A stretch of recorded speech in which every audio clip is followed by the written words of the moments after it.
साल 2003, कश्मीर घाटी, जहां हर सड़क पर बंदूकें थीं, हर मोड़ पर शक था और हर रात आखिरी रात हो सकती थी। कश्मीर लगभग छावनी बन चुका था, हर तरफ बंकर, कंटीले तार, जवान, चेक पोस्ट। लेकिन उस दिन माहौल और भी अलग था। भारत के प्रधानमंत्री अटल बिहारी वाजपेयी श्रीनगर के दौरे पर थे। सुरक्षा एजेंसियां हाई अलर्ट पर थीं।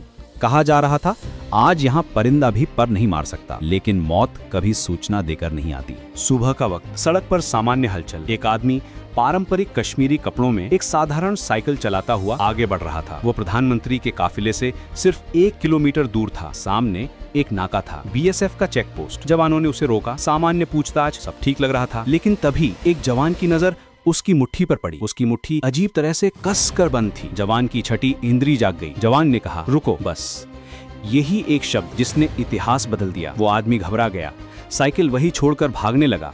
लेकिन जवानों ने उसे पकड़ लिया। तलाशी हुई और सच सामने आ गया। उसके पूरे शरीर पर विस्फोटक बंधे थे। वो एक चलता फिरता मानव बम था। अगर वो नाका पार कर जाता तो कुछ ही मिनटों में भारत का इतिहास बदल सकता था। उसे तुरंत हिरासत में लेकर पूछताछ शुरू हुई। घंटों इंटरोगेशन, दर्द, डर, दबाव और आखिरकार उसका सब्र टूट गया। उसने एक नाम लिया, गाजी बाबा। कमरे में खामोशी छा गई।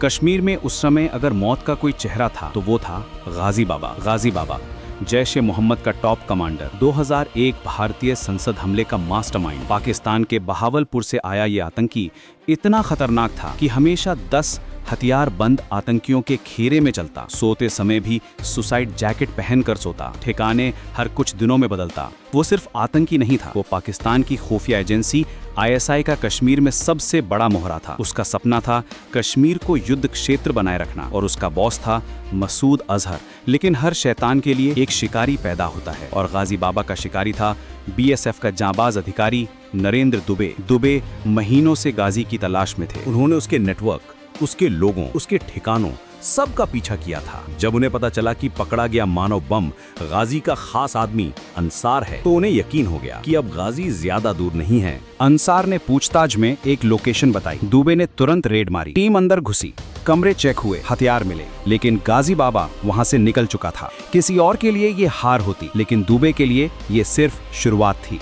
दुबे ने इलाके की छानबीन शुरू की। उन्हें एक बढ़ई मिला जो अक्सर उस घर में जाता था। दुबे ने उसकी आंखों में आंखें डालकर सिर्फ एक सवाल पूछा, गाजी कहाँ है? उस आदमी की हिम्मत टूट गई। कांपते हुए उसने एक पता बताया, नूरबाग, श्रीनगर। 30 अगस्त 2003 सुबह के 3 बजे। अंधेरा, सन्नाटा, ठंडी हवा।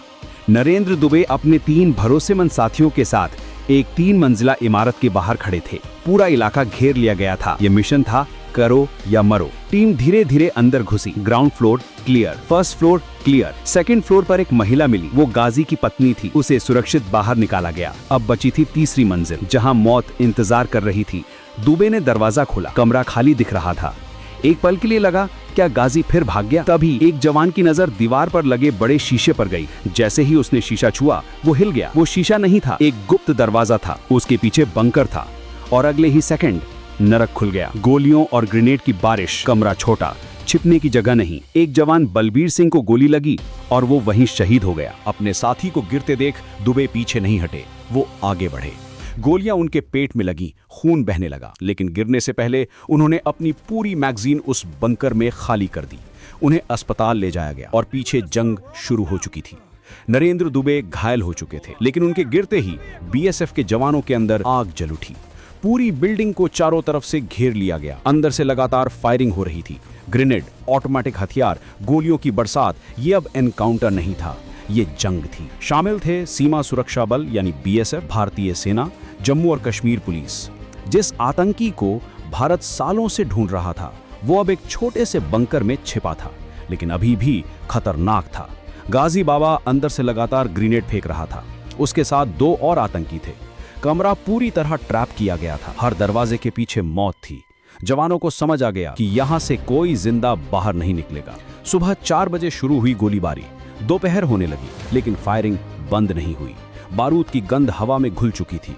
इमारत की दीवारें टूट रही थीं। धुआं, चीखें, आदेश, गोलियां, हर सेकंड जानलेवा था। कमांडर ने फैसला लिया, हैवी फायर पावर इस्तेमाल करो। रॉकेट लॉन्चर लाए गए। मशीन गन पोजीशन पे लगी और फिर पूरी इमारत पर कहर टूट पड़ा। कुछ ही मिनटों में 3 मंजिला मकान मलबे में बदल गया। जब फायरिंग रुकी, धुआं छटा, जवान धीरे धीरे अंदर घुसे। हर कदम खतरे से भरा था, कहीं भी आईईडी हो सकता था, लेकिन अंदर जो दृश्य था वो इतिहास बनने वाला था।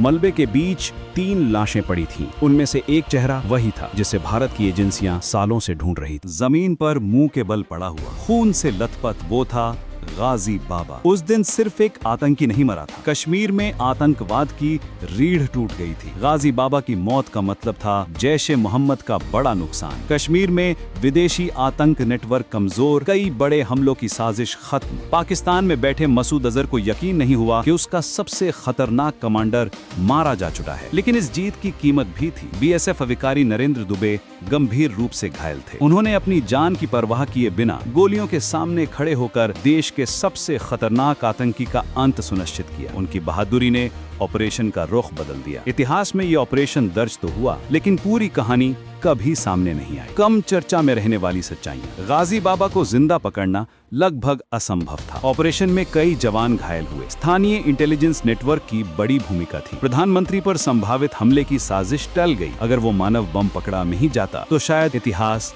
अलग होता। गाजी बाबा की मौत के बाद कई महीनों तक बड़े आतंकी हमलों में गिरावट आई। जैश ए मोहम्मद नेटवर्क को भारी झटका लगा। सुरक्षा एजेंसियों का मनोबल बढ़ा। ये सिर्फ एक ऑपरेशन नहीं था, ये मनोवैज्ञानिक जीत थी। उस दिन भारत ने अपने सबसे खतरनाक दुश्मनों में से एक को उसके ही अड्डे में घुसकर खत्म किया था। ये सिर्फ एक एनकाउंटर नहीं था, ये न्याय था। जय हिंद।